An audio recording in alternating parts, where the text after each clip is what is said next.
¿Estamos ante una epidemia genuina de ansiedad o estamos etiquetando como trastorno algo que, en realidad, siempre ha formado parte de la experiencia humana? En este vídeo vamos a intentar responder a esa pregunta desde la evidencia disponible, sin caer ni en el alarmismo de todo el mundo está enfermo, ni en la trivialización de quienes sí padecen un trastorno de ansiedad real y limitante. Vamos a distinguir entre lo que dicen los datos, lo que dice la clínica y lo que dice la cultura popular.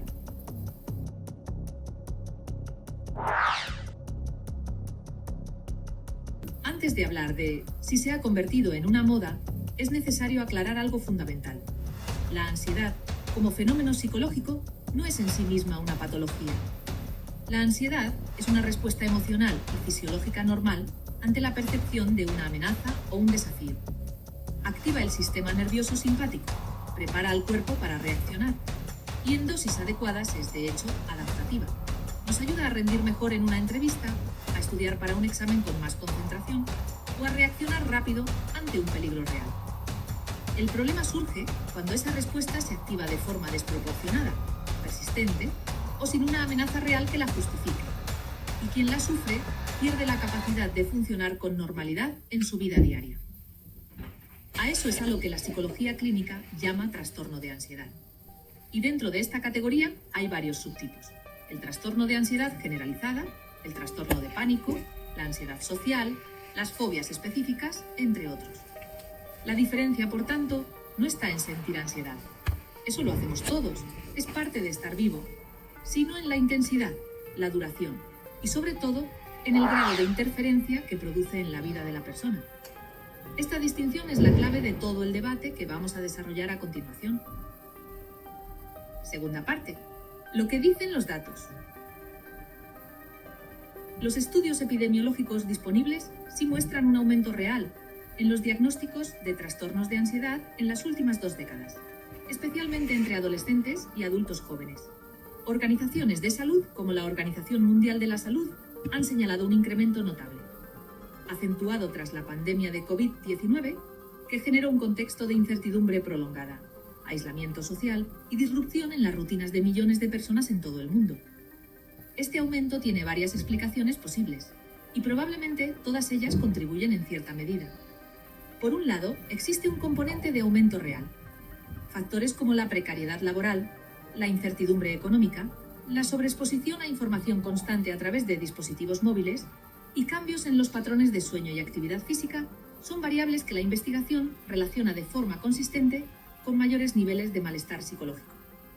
Por otro lado, existe también un componente de mayor detección.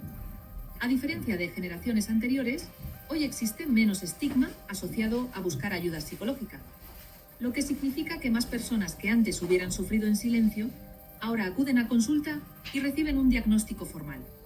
Esto no significa que el sufrimiento sea inventado, sino que antes simplemente no se registraba en las estadísticas oficiales.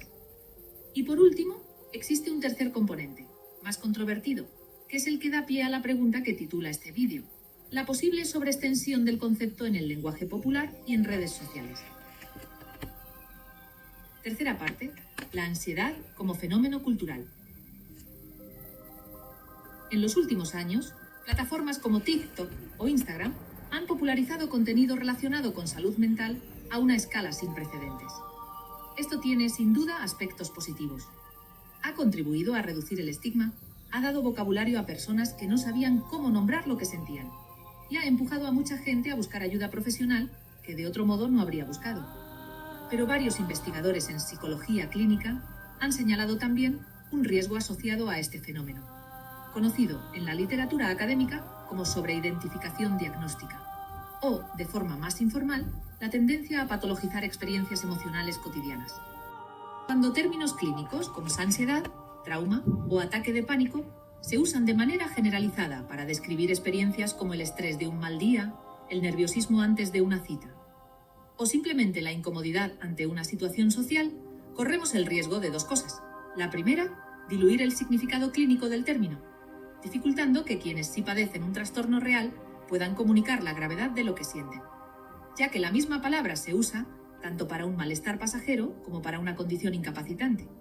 La segunda, y quizás más importante desde el punto de vista terapéutico, Es el riesgo de que las personas jóvenes, expuestas constantemente a este tipo de contenido, aprendan a interpretar emociones normales del desarrollo, como los nervios, la timidez o la tristeza pasajera, como síntomas de un trastorno, cuando en realidad forman parte de la experiencia humana ordinaria y no requieren necesariamente una intervención clínica.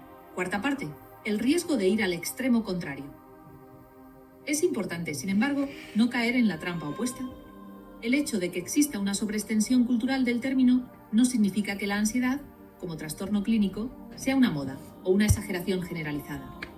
Los trastornos de ansiedad están reconocidos por todos los principales sistemas de clasificación diagnóstica internacionales, como el DSM-5 de la Asociación Americana de Psiquiatría o la CIE-11 de la Organización Mundial de la Salud, y cuentan con décadas de investigación clínica, neurobiológica y farmacológica que respaldan su existencia como condiciones médicas reales, con un impacto significativo y medible en la calidad de vida de quienes los padecen.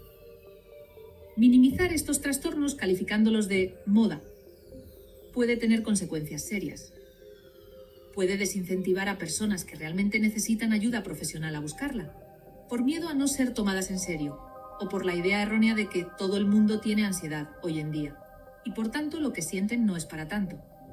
Aquí es donde la conversación se vuelve más compleja de lo que un titular puede resumir.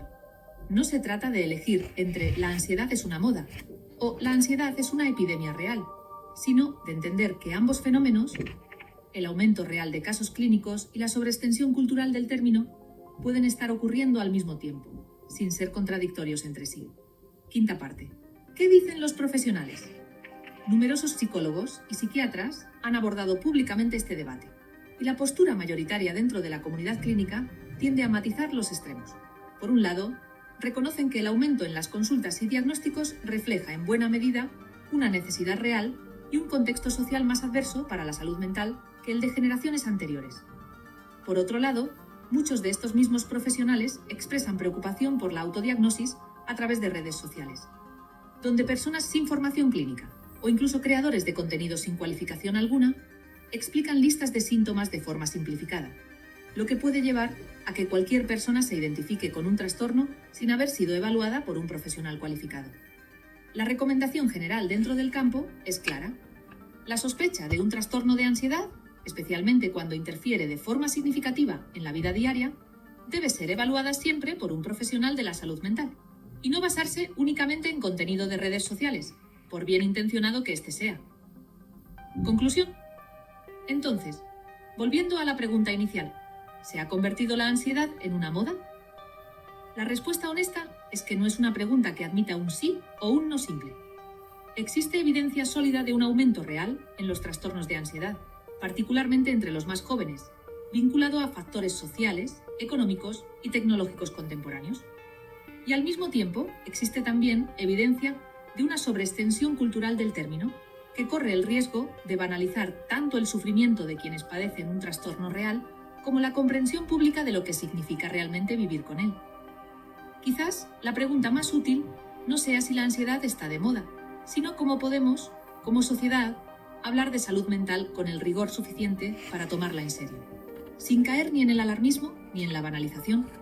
Si este vídeo te ha hecho reflexionar, o si te has sentido identificado con parte de lo que hemos hablado hoy, recuerda que hablar con un profesional de la salud mental siempre es el paso más fiable para entender lo que sientes, mucho más que cualquier vídeo, incluido este.